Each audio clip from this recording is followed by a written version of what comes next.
बाहेर कधी आपण फिरायला गेलो, कुठेतरी ट्रेकिंगला गेलो तर मिसळ ऑर्डर केली नाही असं तुम्हाला कोणीही सापडणार नाही, कारण ही सर्वांनाच आवडते आणि मेन म्हणजे ही पोटभरणीची अशी डिश आहे।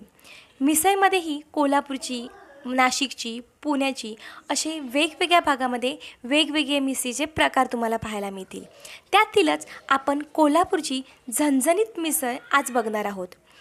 मिसळचे तुम्ही जर फॅन असाल तर हा व्हिडिओ तुम्ही शेवटपर्यंत बघा आणि आवडल्यास एक लाईक करायला विसरू नका।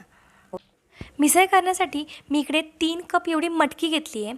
मी ही रात्रभर भिजत घातली होती। सकाळी यातलं पाणी काढून दिवसभर याला मोड आणण्यासाठी ठेवलं होतं। आता रात्री मी ही मिसळ करते आहे। बघा थोडेसे मोड आले आहेत। आता हे कुकरमध्ये शिजवून घेते आहे। यात घालू अर्धा चमचा हळद आणि अर्धा चमचा मीठ। मटकीच्या अर्धा इंच वर एवढं पाणी घालून मी याला 3 शिट्ट्या करून घेणार आहे। यानंतर आपण याचा मसाला तयार करून घेऊया। तर पॅनमध्ये मी थोडंसं तेल घालते।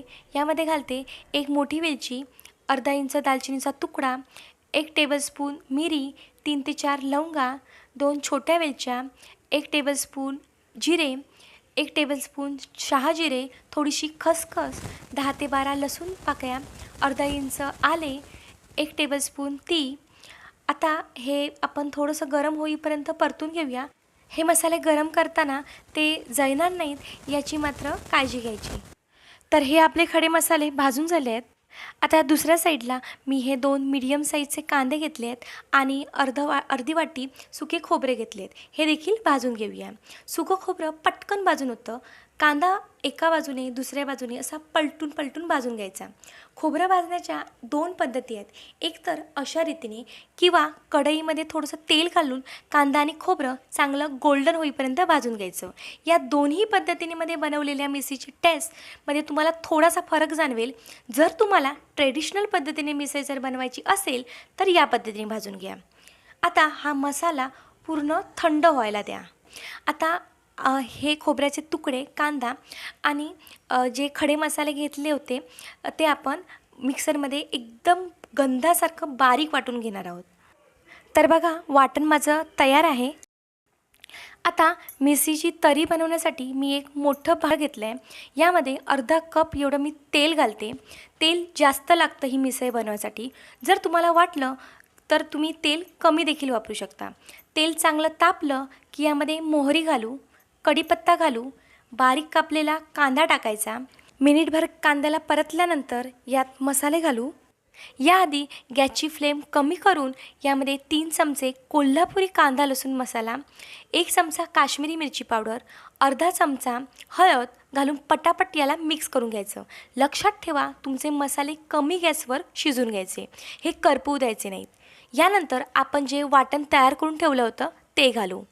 वाटण घातल्यानंतर याला मीडियम फ्लेमवर परतून घ्यायचं। या वाटणाला तेल सुटेपर्यंत हे परतून घ्यायचं।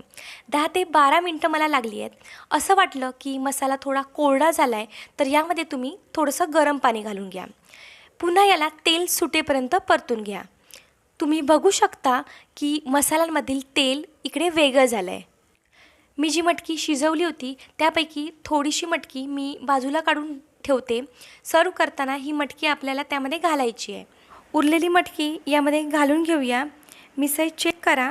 जर तुम्हाला वाटलं की अजून यामध्ये पाणी घालायला हवं तर तुम्ही यामध्ये पाणी घालू शकता।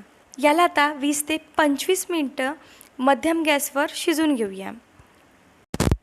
या मिसळीमध्ये आपण जे तेल घातलं होतं ना ते असं वरती आलं पाहिजे।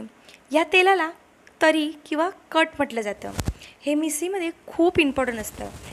तुम्ही बघू शकता या मिसळीला मी 20 ते 25 मिनटं शिजून घेतलं आहे की ज्यामुळे हे जे तेल आहे ते वर आलं आहे। जेवढा वेळ तुम्ही या मिसळीला शिजून घ्याल ना तेवढीच तुमची मिसळ ही टेस्टी बनते। तर ही आपली झणझणीत मिसळ तयार आहे। जर तुम्हाला जास्त तिखट नको असेल तर तुम्ही कांदा लसूण मसाला कमी वापरू शकता, पण ही मिसळ अशीच असते। आता मस्त अशा कांद्याबरोबर वरून घातलेले फरसाण आणि लुसलुशीत पावाबरोबर ही सर्व करा। अप्रतिम लागते। ही कशी लागते हे शब्दात नाही सांगू शकत, त्यासाठी तुम्ही ट्राय करा आणि अनुभव घ्या।